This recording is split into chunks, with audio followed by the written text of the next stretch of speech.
एका साधूला पितळेच्या धातूचे सोन्यात रूपांतर करण्याची कला अवगत होती, पण याचा उपयोग तो गरजूंना मदत करण्यासाठीच करत असे.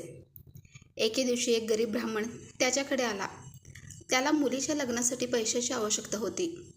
साधूने त्याची अडचण ओळखून त्याला एका पितळेच्या भांड्याचे रूपांतर सोन्यात करून दिले. ब्राह्मण सोनाराकडे गेला. सोनाराला त्याच्याकडे सोन्याचे भांडे पाहून मनात संशय आला. सोनार राजाकडे गेला. राजाने त्याची चौकशी केली तेव्हा ब्राह्मणाने खरी घटना सांगितली. राजाच्या मनात लोभाची भावना उत्पन्न झाली. त्याने साधूला ती विद्या शिकवण्याचे फर्मान काढले. साधूने राजाला ठामपणे नकार सांगितला. राजाने साधूला 15 दिवसाची मुदत दिली, अन्यथा फासावर लटकावेन अशी धमकी दिली. राजा त्याच्याकडून काय उत्तर येते यासाठी दूत पाठवित असे, पण साधू काही होकार देईना. हे पाहून राजाने वेष पालटला व तो साधूच्या येथे राहून त्याची सेवा करू लागला. साधूने राजाच्या सेवेवर प्रसन्न होऊन त्याला पितळापासून सोने तयार करण्याची विद्या शिकवली.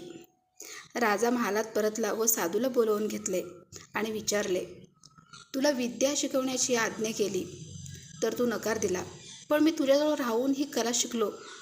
साधू म्हणाला, महाराज, तुम्ही माझ्या सेवा करून ती कला शिकला आहात, धमकी देऊन नाही. ज्ञानासाठी गुरूंची मर्जी सांभाळावी लागते. ज्ञान सचोटीने प्राप्त होते, धमकावून नव्हे.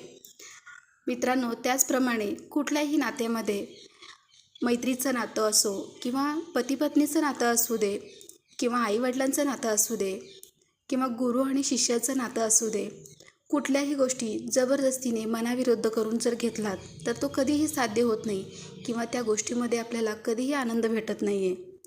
पण तीच गोष्ट जर त्यांच्या मनाप्रमाणे करून आपण जर घेतलो तर त्या गोष्टीमध्ये आपल्यालाही आनंद भेटतो आणि समोरच्या व्यक्तीला करण्यामध्ये देखील खूप आनंद असतो.